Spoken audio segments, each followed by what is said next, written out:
Greetings and welcome each one of you once again for our morning devotion. What a blessed privilege the good Lord has given us. That His good desire for us is that we should be His special children, those who would continue to seek Him and follow His instructions, His admonitions, and His guidance for our life. We can see how God so desires to care for every minor detail in our lives. And He gives us message that we will not fall a prey to these evil circumstances that we have in this world. As we come to the end of this chapter, we can see God warning us, especially of people who act as foolish, not because they were made foolish, because they have chosen to be foolish in rejecting God's special divine wisdom that He grants to each one who is waiting to receive it. And so, not accepting divine wisdom, we see these foolish people behaving in such manners where the wise man tells us to be cautious and never to be misled or entrapped by these foolish people that we see in the world. And then, secondly, God reminds us about these kind of people, those who are lazy, those who always give excuses, those who have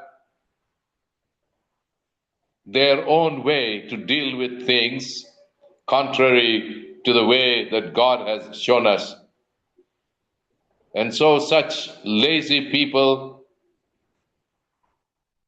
who think that they are wise in their own eyes, He warned us about not to abuse our God given ability to speak words of life, words of comfort, and words to uplift another, and never to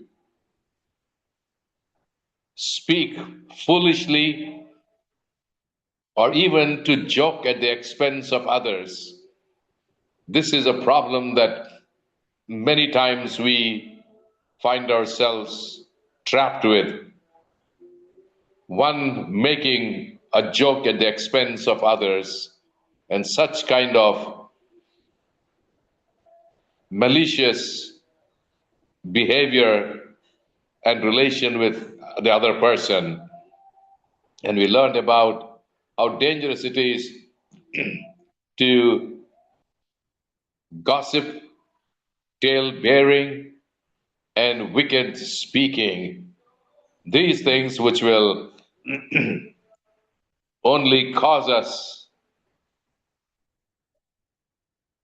to bring evil upon others, but in the process, how it may even return back to us.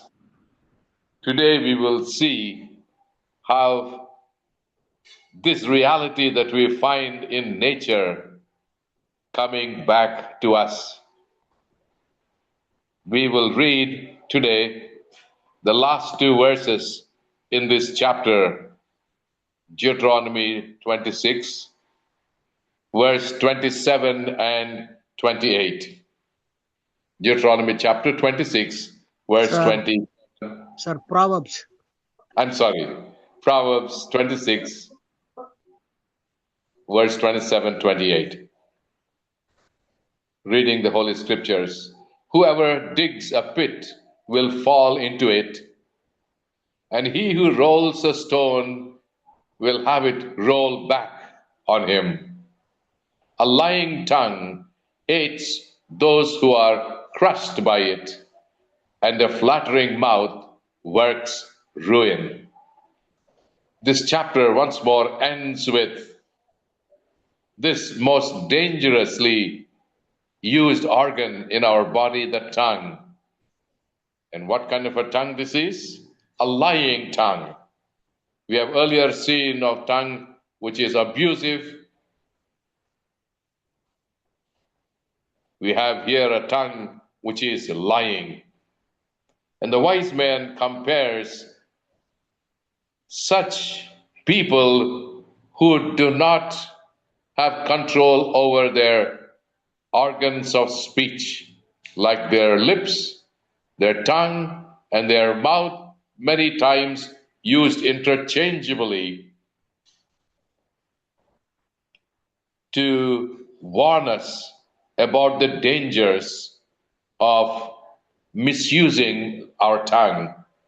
But on the contrary, we learn the valuable lesson of how we can use our tongue to uplift, to rise, to lighten the burdens of someone, to lift up the brokenhearted, and to speak comfort and words that will help somebody to revive in their lives.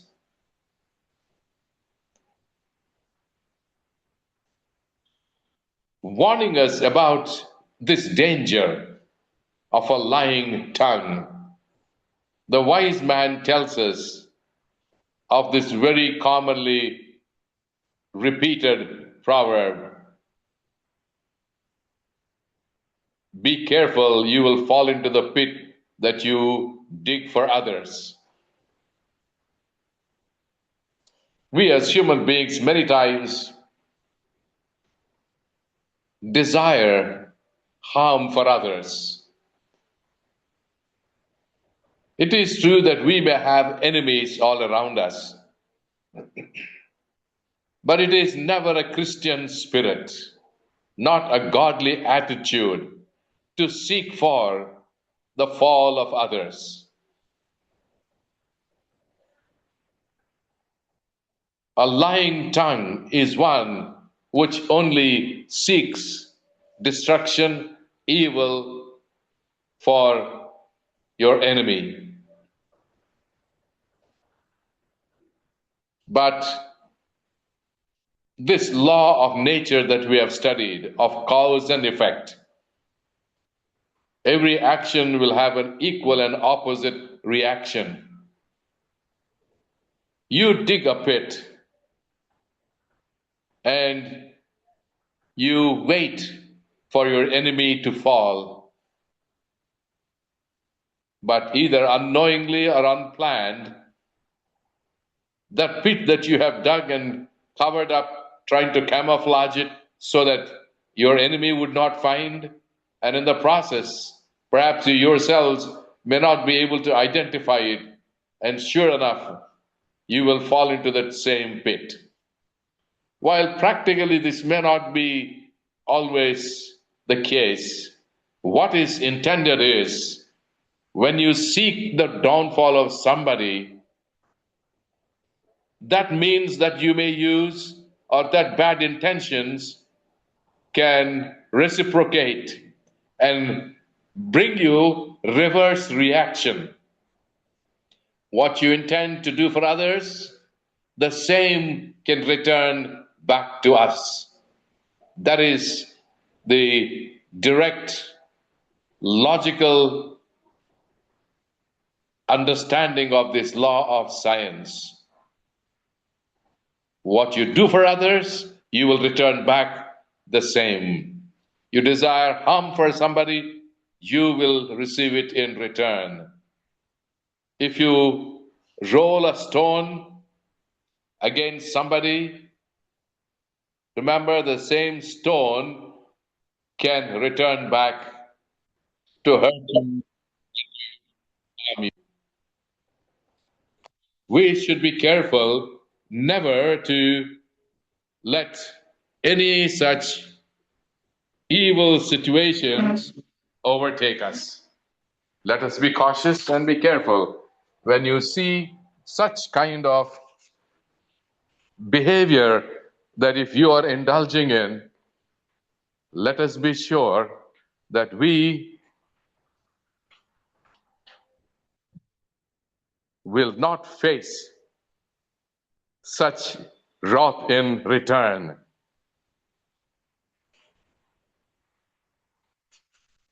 The wise man is informing us and giving us instructions never to plan evil for somebody, because that evil you plan for someone can backfire. Thus, illustrating this wonderful principle that any wicked scheming eventually will trap or harm the wicked one who has initiated it. Surely God, who sees all things, ensures justice, preventing undeserved curses, and showing us that those who are planting negatively will yield destruction for the sower.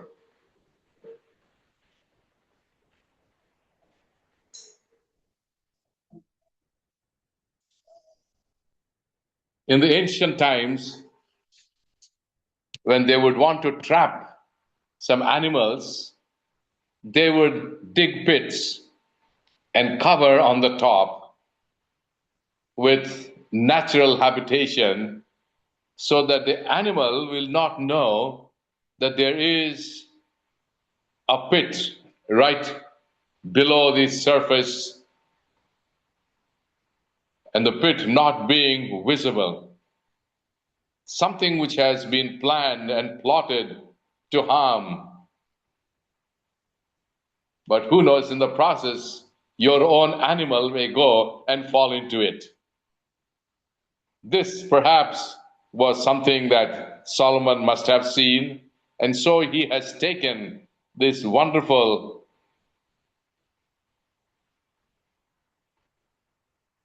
natural event to remind us about how God, who is in control, God who does not seek to take revenge, but justice will prevail.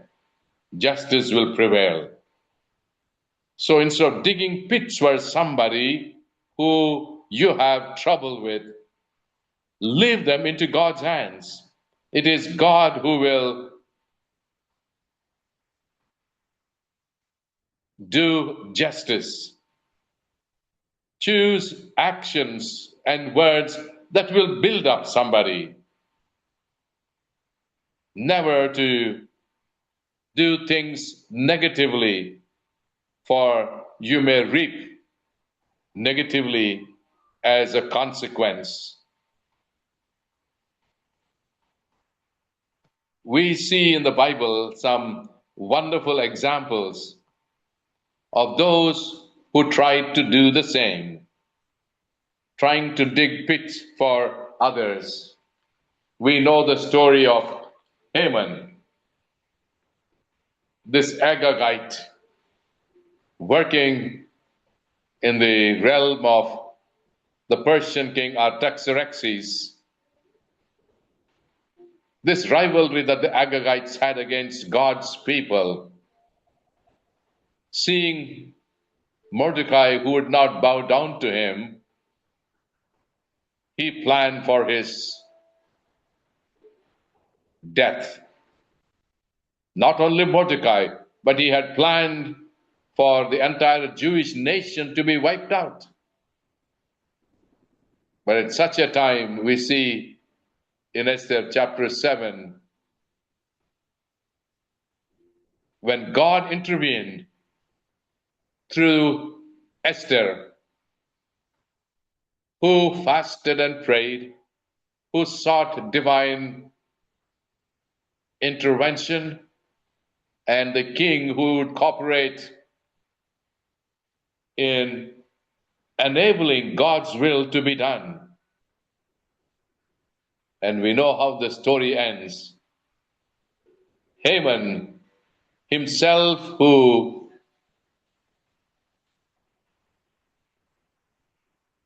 wanted to hang Mordecai. In Esther chapter 7, verse 10, it says, "So they hanged Haman on the gallows that he had prepared for Mordecai." Then the king's wrath subsided. Seeing injustice, of course, that King Artaxerxes would not permit such evil to come upon Esther or God's people, we see God ensuring justice. Likewise, Daniel and his enemies, who saw Daniel faithful in praying to God, who opened the windows towards Jerusalem and prayed without fail 3 times a day. Seeing Daniel's success, these Babylonian colleagues of his planned against Daniel for his annihilation. They, speaking in lying tongue, flattering the king, exalting him even from being a human to a god, and that he should even accept worship of all his subjects. What blasphemous! But it was the way how ancient religion in Babylon permitted accepting a king to be a god.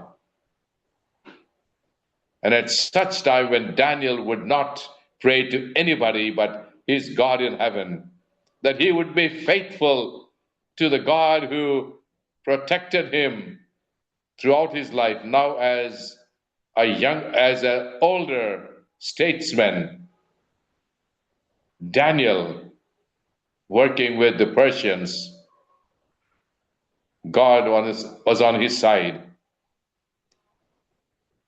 The offender of this decree not to worship any god but the king had a consequence. The offender would be thrown into the lion's den.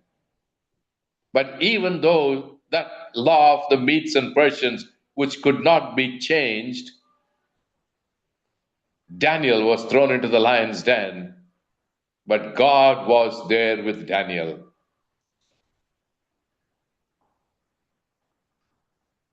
Just as the Son of God, who was with the Hebrew youth when they were cast into the fiery furnace, God was with elderly Daniel in the lion's den and protected him.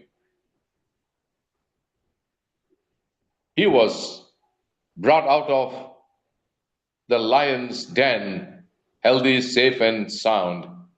But then, those enemies of his who planned his destruction, it was now their turn to face the consequences. The same pit that they have dug for Daniel, Daniel conquered it. But those who were unfaithful to God, those who were moved with malice and hatred, who wanted Daniel to be cast down from his high exalted position and jealous of his position, they could do nothing, even as they found that there is nothing in the life of Daniel that they could find a fault. In all his dealings, in all his leadership and governance. Such is how we can see people who who plot against others for their destruction and fall, find themselves meeting the same fate. There is an interesting story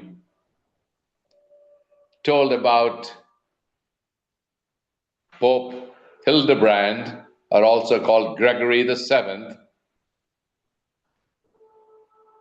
This Pope hired a foolish fellow to lay a great stone upon a beam in the church, where Henry IV, the emperor, would come and pray, so that the stone might fall from the top of the church upon the emperor's head and kill him. What an evil plan and a wicked plan. But this wretched attempt in putting this heavy stone even fell upon the one who was putting it, dashed him into pieces on the pavement. What foolishness if we do things even without using our mind, if we attempt to do things without consideration and serious thought. What could be the result? What is the reason why certain things we are called upon to do? Such can be the terrible experience. And so, trying to dig a pit or roll a stone against somebody, they will come back to you. Likewise, a lying tongue will crush those who speak lies. A liar only intends destruction. He does not feel sorry for the one whom he desires to crush. He indulges in activities that show his hatred. But such people who speak lying lies and spread hatred and do actions to deceive somebody, for they themselves will be crushed, will be destroyed, will face the consequences. Paul, as he encountered various dangers in his ministry, in 2 Corinthians chapter 4, verse 8 and 9, he says, we are hard pressed on every side. Paul faced difficult situations, oppositions, hardships, attempts on trying to harm him, injure him, and even kill him. He says, with all such pressures that he faced from around, he said, these could not crush me. Though I was perplexed, but not in despair.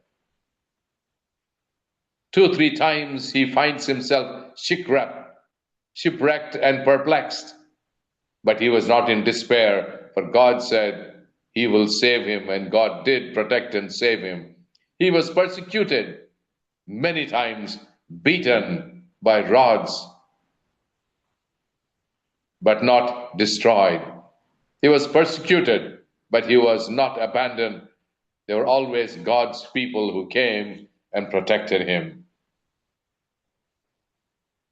Facing such situations in this world, because of those who may intend for us evil and danger through lying tongue or even a flattering mouth. This is quite common as we see happening in this world. One person praising, exalting, and speaking such superlative words against another person. Flattery only tries to build up pride, tries to boost somebody's ego, but all this is done simply to manipulate them so that they would yield to the pressures that are brought upon him. Flattery is another way which leads to ruin. We are called upon to avoid such unchristian, unbiblical way of dealing with one another, especially our fellow human beings. That we should be careful with our tongue which is so deceitful, and the words that we use are many times to wound somebody, or maybe flattery only which creates ruin. Yes, a flattering tongue may build false hopes, but ultimately that would lead to destruction. Likewise, tongues which are spreading lies, spread hatred, try to bring down their victim. But God is on the side of truth. Truth will prevail. People need not be perturbed by those who spread lying words about us, because God is there to lift us up, to vindicate us, and on the day of judgment, certainly God will take our side, and He will see that judgment is rightly given in favor of those who serve God, who trust Him. And so, as we look in this wonderful chapter, which closes with these valuable instructions, many we see here of metaphors that the wise man uses, warning us about these traps that the enemy brings to us. These sometimes may be simple, but may be dangerous. So let us be careful that we will not yield to such traps that people will set for us, trying to see how God's people could be brought down. People who are hateful, spreading lies, hoping that they would destroy God's people. But let us be assured God is there to lift us up. He is the one who will condemn the actions of these wicked people. But as wise people, we should try to avoid any kind of association with such people, those who speak such malicious, lying, and hateful words, those who will flatter others for their own personal gains, exaggerating praise and speaking words with such high-toned language which merely is wind. And so Jesus himself too was succumbed to lying witness that were brought against Jesus by his enemies, trying to pass execution upon him. But in the end, Jesus triumphed. Though he was wrongly accused, accusations were not verified, but finally Jesus rose up from the grave, triumphant and victorious. Likewise, those who hated Jesus came to their ruin. And we too, if we are faithful, God is the one who will uphold us and sustain us. And those who do against us, they will be brought to their ruin. We will leave that into God's hands to do the judgment. for God has an appointed time when they shall receive their reward.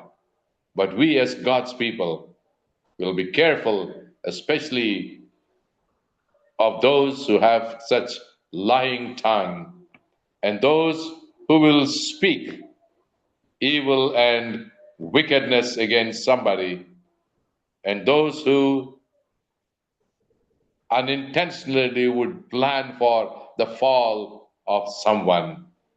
These kinds of activities are certainly unbecoming of God's people. And so, with God given wisdom, let us accept these wonderful teachings. Be careful with our tongue and the way how we deal in our relationships with others. May God bless each one of us as we continue to live for Him and being a great witness, showing others what it is to be willing to be humiliated, to be hated, to be tormented and troubled. But through all of this, God will bring us victorious. Have a blessed day, and God be with us.